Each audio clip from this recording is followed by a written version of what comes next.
So something that is an advantage of doing this in a large area is you can find creative ways to clamp things.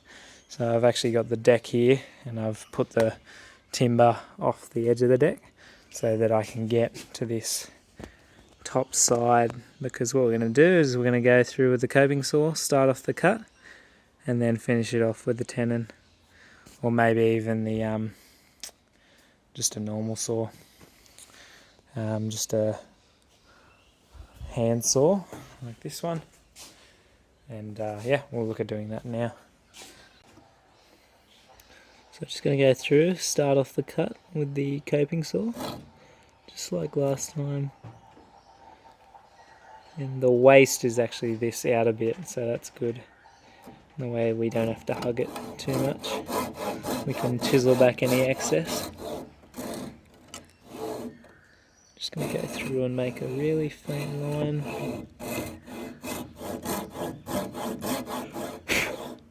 Blowing off any excess as I go so I can see it clearly.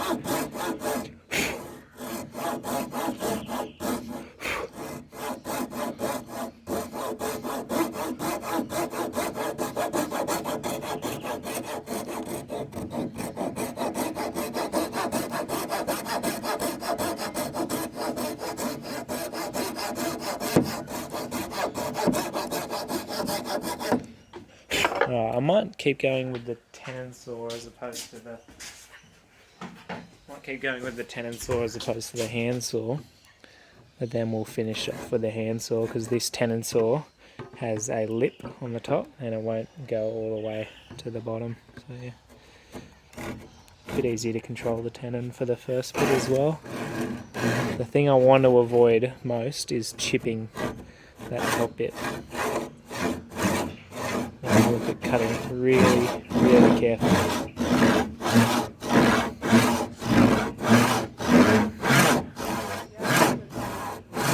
Really carefully. Taking it slowly, and we're avoiding putting pressure like on that side. Alright?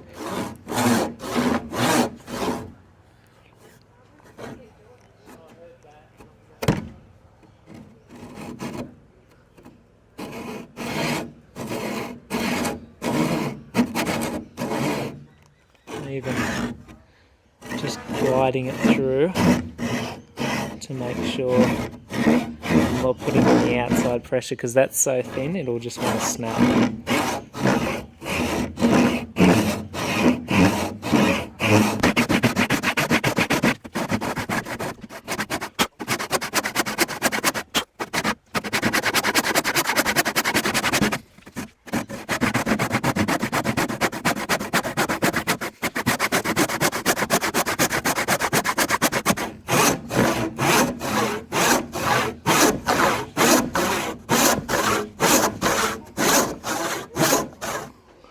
As I get further down, bending becomes less of an issue because it's closer to the wider part than the top part.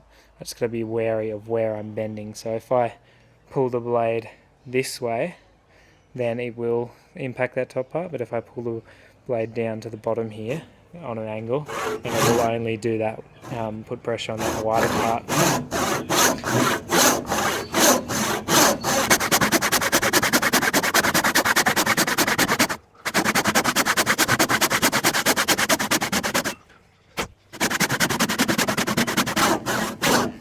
Alright, I might finish that off with a hand saw, because I'm getting a bit close to the top. Put my tenon saw down and my coping saw down, and yeah, that's just fits in there. It's a bit tight, but as I go further, it'll become a bit more. As I continue to saw, the joint will widen up a bit more. I'll be able to really close. Just continuing to be wary of that top end.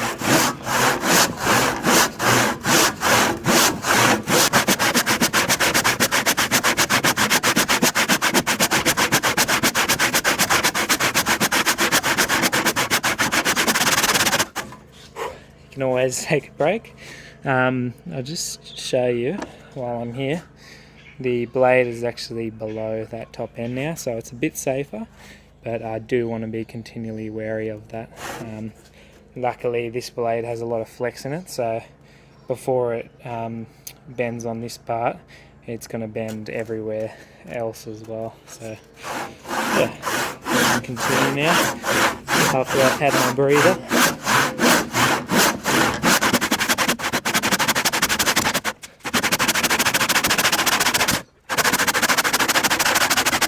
Just checking the other side, see how I'm taking through.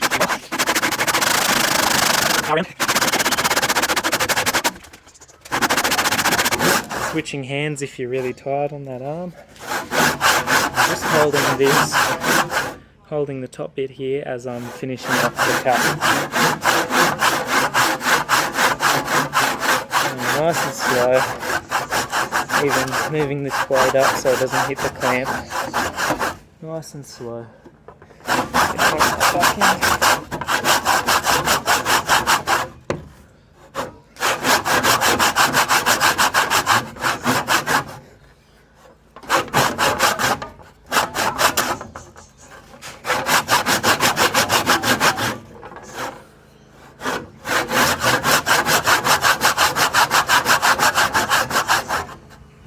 Feel it wanting to come out, so I'm just taking it nice and slow.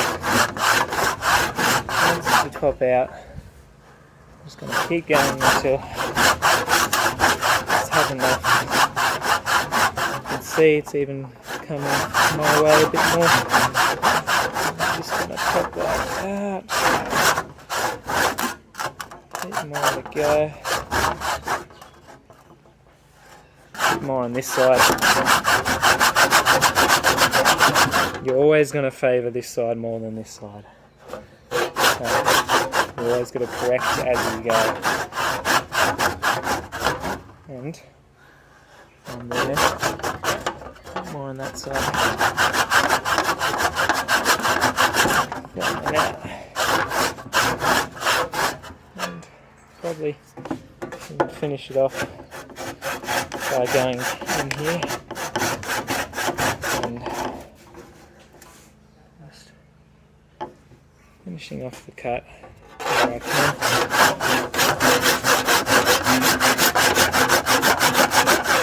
Decent chunk of timber, doesn't want to budge really, just hitting it from all angles now. Somewhere in the middle there it's probably attached. But on this outer side, just going to make sure when we're sawing, we're doing it evenly. It's difficult with this blade because it is on an angle. It's not perfectly square, like a tenon saw. And there we go, just popped out. I better not speak too soon. But yeah, just popped out like that. I'll show you on the inside. It's pretty good actually. The inside, we're just going to have to clean up that bit. That's where it's snapped off, but it's only small, so it's an easy job with the chisel. And then on this outer edge we'll just get rid of all that fluff, all those little wood chips, and that doesn't look bad or anything, so that's good. We'll clean that up. Alright, now that's pretty much the joint done. We'll do a bit of a photo of what that looks like finished, and yeah. So this is the finished joint. See, it's very satisfying when it's done. It's not perfect. There's a few things that would have been nice if it wasn't this way. You can see a few chips here, a few chips over here. It's not perfectly flat. We'll look at making that happen when we do the other side. This is the big one. This is what happens when you don't cut straight. If you can see, this angle here is not straight. It would have been